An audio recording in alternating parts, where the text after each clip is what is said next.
Salutations, j'espère que vous allez bien. Je vais faire une vidéo qui va expliquer comment installer un kernel plus récent dans Debian stable. Donc si présentement, par exemple, vous utilisez Debian 12 et pour une quelconque raison, vous avez besoin d'un kernel Linux plus récent, mais il est possible d'installer le kernel Linux à partir des dépôts backport de Debian. Si de votre côté, vous n'avez aucun besoin d'avoir une nouvelle version du kernel, si votre système fonctionne très bien, c'est vraiment recommandé de garder la version du kernel actuel qui vient avec Debian stable. Il n'y a pas vraiment aucun plus d'avoir la nouvelle version si tout fonctionne très bien. Mais si dans votre cas, vous avez un ordinateur très récent qui ne fonctionne pas avec la version du kernel qui vient avec Debian stable ou que vous avez des mauvaises performances, ça peut être pertinent d'essayer avec une version plus récente que l'on retrouve dans les dépôts backport. Donc, c'est quoi les dépôts backport? À chaque version de Debian, l'équipe de Debian font un dépôt backport et mettre dedans des paquets qui sont pris à partir de la future version stable. Donc en fait, en termes de Debian, c'est la testing. Donc ils prennent certains paquets de la testing et les recompilent pour fonctionner avec la version stable actuelle. En général, les paquets que l'on trouve dans le backport sont testés et stables, mais pas aussi testés que ce qu'on trouve dans la version stable. Et si un problème de sécurité est détecté dans un paquet du backport, il n'y a rien qui garantit qu'il va être corrigé rapidement. Normalement, oui, il va recevoir une mise à jour dans les jours suivants, mais il n'y a pas la même garantie que la version dans le dépôt stable. Les trucs dans le backport ne sont pas pris en charge par l'équipe de sécurité de Debian. Donc, pour les raisons que je viens de mentionner, donc installer la nouvelle version du kernel qui vient dans les paquets de backport, c'est à votre propre risque. Et normalement, ne le faites pas si vous n'avez pas besoin de. Pour vous montrer les instructions, je vais ouvrir une fenêtre de terminal. Je vais faire ceci en ligne de commande, comme ça, peu importe la version de Debian que vous utilisez, dans le sens peu importe l'interface graphique que vous utilisez, les lignes de commande vont fonctionner.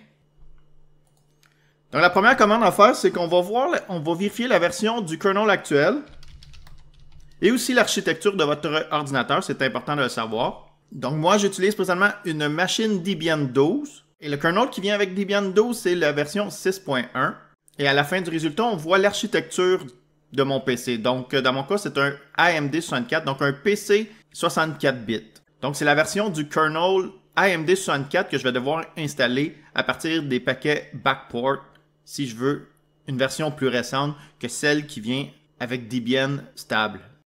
Donc l'étape suivante, c'est d'ajouter le dépôt backport. Si vous utilisez Linux Mint Debian Edition, vous n'avez pas à faire cette petite étape-là d'ajouter le dépôt backport parce que c'est déjà inclus par défaut. C'est juste qu'il n'est pas utilisé par défaut. Il faut faire des instructions supplémentaires si on veut installer un paquet à partir de ce dépôt backport. Puis c'est quelque chose que je vais vous montrer dans les prochaines minutes. Ça va être les mêmes commandes que vous soyez avec Debian ou Linux Mint Debian Edition. Je vais aussi vous rappeler, si vous utilisez Linux Mint Debian Edition, la version 5 de LMDE est basée sur Debian 11, alors que la version 6 est basée sur Debian 12. Donc, c'est un détail important à savoir. Mais là, comme je disais, pour LMDE, c'est déjà fait. Mais pour Debian, il faut activer le paquet backport. Bien sûr, il faut être connecté avec l'utilisateur root, ou sinon, si sudo est configuré dans votre machine, de faire toutes les commandes que je vais vous montrer en ajoutant sudo devant la commande. Donc dans mon cas, je vais me connecter avec root en faisant la commande su-. Et là, je vais faire la commande suivante pour modifier les sources de ma machine Debian. Donc apt espace edit-source. Alors là, il me demande quel éditeur de texte que je veux utiliser, donc Nano ou VI. L'éditeur de texte Nano est beaucoup plus simple et intuitif. Dans mon cas, j'aime beaucoup VI, mais pour cette vidéo-là, je vais utiliser Nano. Et voici donc, par défaut, après une installation de Debian 12, c'est quoi les dépôts qui sont activés. Donc les lignes qui débutent par DI, c'est des commentaires, mais le reste, c'est les dépôts qui sont activés. On a le dépôt main, ce qui contient dans les dépôts d'installation de Debian. On a le dépôt sécurité qui contient les mises à jour de sécurité. Et le dépôt update qui contient les mises à jour, qui corrige par exemple des bugs. Dans mon cas, à chaque ligne, c'est marqué Bookworm. C'est le nom de la version de Debian 12. Donc, si vous utilisez Debian 11, ça va être un autre nom. Ça va être Bullseye. Et quand la version Debian 13 va sortir, ça va être aussi un autre nom qui va être affiché. Donc là, pour cette vidéo-là, l'instruction qu'il faut faire, c'est d'ajouter le dépôt backport pour ma version Debian. Donc dans mon cas, pour ma version Debian Bookworm. Et la ligne à ajouter est celle-ci. Donc deb espace l'adresse du dépôt officiel de Debian. Le nom de version-backport. Donc dans mon cas, bookworm-backport.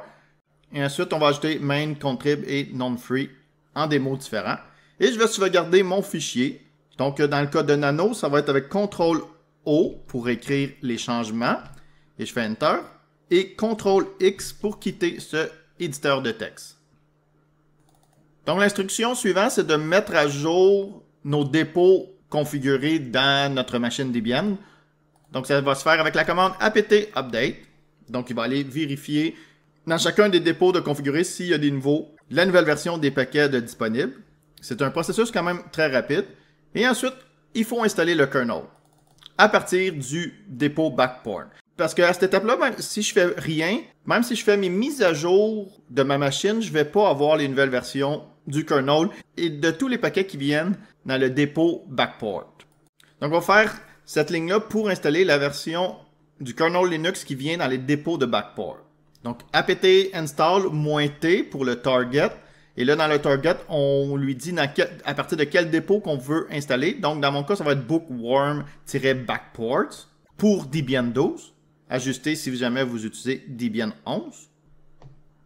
Si vous utilisez Linux Mint Debian Edition version 6, c'est une version qui est basée sur Debian 12. Donc, les mêmes instructions vont fonctionner. Les mêmes instructions que je vous montre présentement à l'écran. Et ensuite, il faut mettre linux-image-l'architecture de votre ordi. Donc, tantôt, quand j'ai fait la commande uname-r, ça m'a donné la version plus l'architecture, donc AMD 64. C'est donc pour ça qu'ici, j'installe linux-image-AMD 64. Donc, si votre machine est dans une autre architecture, vous allez utiliser debian-image-l'architecture de votre machine. Et là, je vais faire Enter pour exécuter la commande.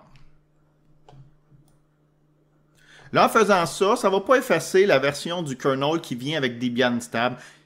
En cas de problème, il est toujours possible de démarrer avec la version stable. Donc, qu'est-ce que ces instructions nous disent après avoir fait la commande? Ça nous dit que ce paquet-là va être installé et ce paquet-là va être mis à jour, donc remplacé par la version venant du backport, du dépôt backport. Donc, dans le résumé, un paquet va être mis à jour et un paquet va être installé. 64 MB va être téléchargé et après l'opération, 500 MB supplémentaires sera utilisé dans le disque dur. Donc, est-ce que je veux accepter? Je vais faire Y pour oui. Donc, yes en anglais. Mon système est en anglais, donc c'est yes. Et là, l'installation se fait. Et voilà, l'installation est terminée. Je vais redémarrer ma machine pour démarrer sur la nouvelle version du kernel, donc la version 6.4. Donc je fais la commande reboot. Donc je vais juste mettre en pause ici. Par défaut, ça va utiliser la nouvelle version du kernel, donc celle qu'on vient d'installer. Mais si jamais vous avez un souci, si vous venez dans l'option Advanced Option for Debian Linux, il est toujours possible de booter les versions qui viennent avec la version stable ici.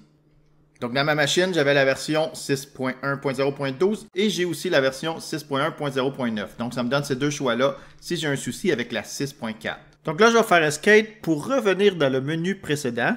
Dans l'entrée, par défaut, Debian GNU Linux, c'est le dernier qu'on vient d'installer qui va être utilisé ici. Puis, en faisant Enter, j'ai vu que c'était écrit déjà 6.4. Je vais entrer mon utilisateur et mon mot de passe et ouvrir une fenêtre de terminal. Et si je fais la commande uname-r, uname espace-r, on voit que je suis bien dans la version 6.4. Et là, que faire si jamais vous changez d'idée? Donc, vous voulez utiliser à nouveau par défaut le kernel qui vient avec Debian stable et effacer le kernel qu'on a installé à partir du backport de Debian. Donc, au redémarrage de votre système, choisissez l'option Advanced Option for Debian GNU Linux.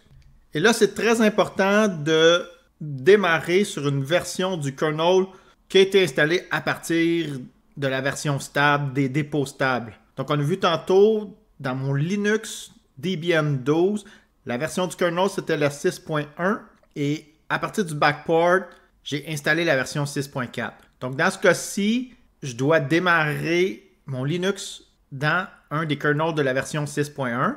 Je vais prendre la plus récente des versions 6.1, donc la 6.1.0.13, et je vais démarrer sur cette version. Donc, c'est très important de ne pas démarrer sur une version kernel venant du backport si on veut désinstaller cette version-là. Donc, je vais me connecter avec mon utilisateur et je vais démarrer une fenêtre de terminal comme tantôt. Et là, on va faire une petite vérification pour être sûr qu'on est bien démarré sur le kernel stable de Debian stable. Je suis bien sur le 6.1. Donc là, pour la désinstallation, on peut utiliser les lignes de commande aussi. Si jamais vous voulez utiliser un outil graphique, je vais vous montrer aussi comment faire. Allez dans Activités. Et ici pour avoir tous les programmes. Et ouvrez Synaptic Package Manager. Donc, dans le gestionnaire de paquets Synaptic, vous avez ici des catégories. Choisissez Origin, donc l'origine. Et ici, on voit tous les dépôts qui sont configurés dans notre machine. Donc là, je vais sélectionner stable-backport/main. Donc, c'est le dépôt backport main. Et en descendant vers Linux Images, on voit les versions qui sont installées. Donc, si je voudrais faire la désinstallation avec l'outil graphique, j'aurais à décocher ici, descendre encore, décocher celui-ci également, et faire appliquer pour désinstaller ces deux paquets-là. N'oubliez pas de réinstaller par la suite le Linux-image-AMD64 venant du dépôt stable. Je vais vous montrer en ligne de commande dans les prochaines minutes comment faire. Mais là, pour la désinstallation du kernel qu'on a installé à partir du dépôt backport, on va faire ça en ligne de commande. Comme ça, vous allez pouvoir avoir les instructions que vous soyez sur un Debian version serveur, mais aussi pour une Debian version bureau, sans vous soucier des instructions selon votre interface graphique. Donc, l'instruction, en premier lieu, on va faire afficher tous les paquets qui commencent par Linux. On va lister tous les kernels qui sont installés sur notre machine. Donc, ça va se faire avec apt-list, --install. Je fais le signe de pipe ici. grep Linux. Donc, cette commande-là affiche tous les paquets qui sont installés dans notre machine. Et ici, ça va filtrer par... Ça va faire afficher seulement ceux qui ont le mot Linux dedans. Donc, on voit la liste des kernels qui sont installés. Donc, moi, dans ce cas-ci, il faut que je désinstalle toutes les versions 6.4. Dans chaque résultat, on voit aussi à partir de quel dépôt ça a été installé. Donc, le 6.4, on voit que ça a été installé à partir du backport. Pareil pour celui-ci. C'est celui qu'on a installé tantôt. Alors que pour le Linux Image 6.1, ça a été installé à partir du dépôt stable. Donc, on va désinstaller tous les paquets qui viennent du dépôt backport. Donc, ça va se faire avec apt, remove. Et là, je vais copier-coller ceci. Et je vais aussi faire désinstaller celui-là qui vient du stable backport. Donc, faites bien attention ici à ne pas désinstaller les autres paquets. Et surtout pas de désinstaller la version du kernel Linux que vous êtes présentement en train d'utiliser. Donc, dans mon cas, en faisant une aim-R, on a vu que là, j'étais démarré en 6.1.0.13. Donc, il ne faut surtout pas désinstaller cette version-là. Donc, dans mon cas, je n'ai que 2 paquets à désinstaller. Si de votre côté, ça faisait plusieurs jours, plusieurs semaines que vous utilisiez les kernels backport, puis que vous avez fait des mises à jour, vous allez peut-être en avoir plus. Donc, juste les désinstaller. Et un coup qu'ils sont tous listés ici, juste faire Enter. Bien sûr, ceci demande les droits d'administrateur et j'avais oublié de me connecter en route. Donc, je vais faire SU-. Et je vais relancer la même commande. Je vais juste vous zoomer un peu pour que vous la voyez bien. Donc, apt remove, puis tous les paquets que je veux désinstaller. Juste confirmer aussi ici, ça va afficher les paquets qui vont être désinstallés. Donc, je vais confirmer que c'est bien juste des 6.4 et que c'est bien le Linux-image AMD64 ici qu'on avait installé tantôt à partir du backport. Donc, tout est beau, je vais faire Y. Et voilà, c'est fait. Les kernels que j'avais installés tantôt à partir du dépôt de Backport sont désinstallés. Et là, il y a un détail très important qu'il ne faut pas oublier. Il faut réinstaller le paquet Linux-image-AMD64 venant du dépôt stable. Donc, ceci se fait avec la commande apt install linux-image-AMD64.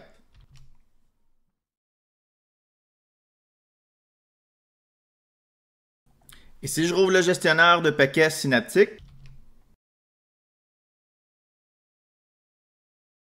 et que je recherche Linux-image,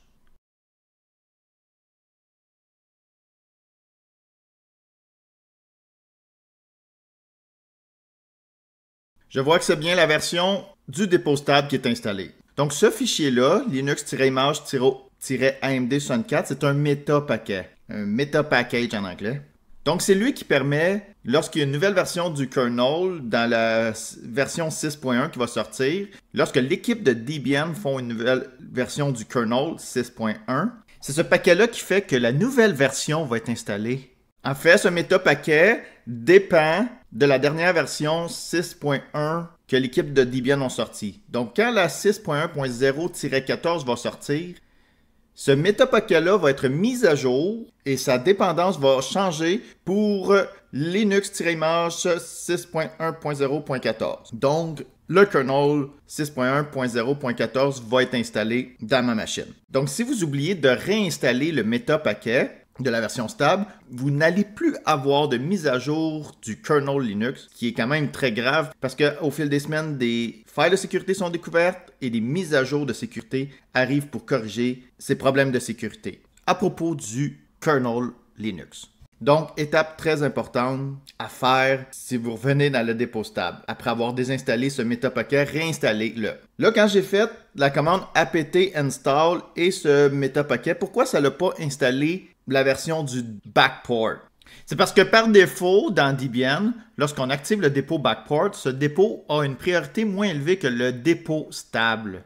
Donc, en priorité, c'est les paquets du dépôt stable qui vont être pris. Mais là, plus tôt dans la vidéo, lorsque j'ai installé le méta-paquet de la version backport, j'ai utilisé le paramètre "-t", qui était le target, et j'ai spécifié que je l'ai installé la version du backport. Donc, en réalité, ça l'a mis à jour le méta-paquet avec la version du backport et ça l'a installé la dernière version du kernel Linux, disponible dans le dépôt backport. En fait, la dépendance de ce méta-paquet qui est dans le paquet de backport. Et c'est les futures mises à jour du paquet backport que j'aurais reçu si j'avais laissé ça comme ça. Mais là, en désinstallant toutes les versions du kernel du backport ainsi que le méta-paquet, j'ai réinstallé le méta-paquet sans spécifier de target. Donc, ça l'a installé à partir du dépôt ayant la plus grande priorité. Et c'était le stable. Donc, ça l'a installé le méta-paquet de la version stable, qui est à la version 6.1. Donc, le kernel par défaut de Debian stable. Donc, j'espère que ces explications ont éclairci un petit peu toutes les étapes qu'on a faites dans les dernières minutes. Et finalement, une petite chose que je veux spécifier, si ça fait plusieurs semaines, plusieurs mois que vous utilisez le kernel venant du dépôt backport et que vous avez fait la commande apt auto remove, puis que là, ça doit tout effacer, les versions du kernel venant du dépôt stable, et là que vous voulez revenir au kernel stable, ma suggestion c'est en premier lieu d'effacer le méta-paquet qui vient de la version backport, ensuite de réinstaller le méta-paquet qui vient à partir du dépôt stable. Ça va donc installer la dernière version du kernel 6.1 qui est disponible dans Debian stable. Ensuite, vous redémarrez votre machine. Vous vous assurez que vous avez bien démarré dans la version 6.1 du kernel stable. Et si tout est beau, avec le temps, lorsque vous allez faire apt auto remove, ça devrait effacer les anciennes versions du dépôt backport. Et si ce n'est pas le cas, vous pouvez aussi faire comme j'ai fait tantôt, donc de lister toutes les versions du kernel et effacer toutes les versions qui viennent du backport, qui est aujourd'hui qui est la version 6.4, mais peut-être que dans un futur, ça va être la version 6.6, etc. Je vais juste faire un reboot pour redémarrer ma machine, histoire de valider que ça n'a pas créé de problème et que je suis toujours capable, par défaut, de démarrer sur ma version du kernel stable. Donc, si je viens dans Advanced Option for Debian New Linux, on voit que là, j'ai juste mes versions 6.1 qui sont affichées ici, c'est parfait. Donc, je reviens dans le menu en arrière. Ici, j'appuie sur l'entrée par défaut. C'est bien la version 6.1, la dernière version de 6.1 qui démarre. Donc, la version kernel du dépôt stable pour Debian 12. Donc, je vais juste valider que le système démarre bien, sans aucun problème. Et voilà, tout est beau pour cette machine-là. Donc, merci d'avoir écouté cette vidéo. J'espère qu'elle a été utile pour vous. J'espère que vous l'avez appréciée. N'hésitez pas à écrire dans les commentaires ce que vous avez pensé de cette vidéo. Et si vous avez des demandes spéciales pour d'autres vidéos à propos de Linux Mint Debian Edition ou de la distribution Linux Debian, n'hésitez pas de les écrire. Donc, je vous souhaite une bonne fin de journée. Bye bye!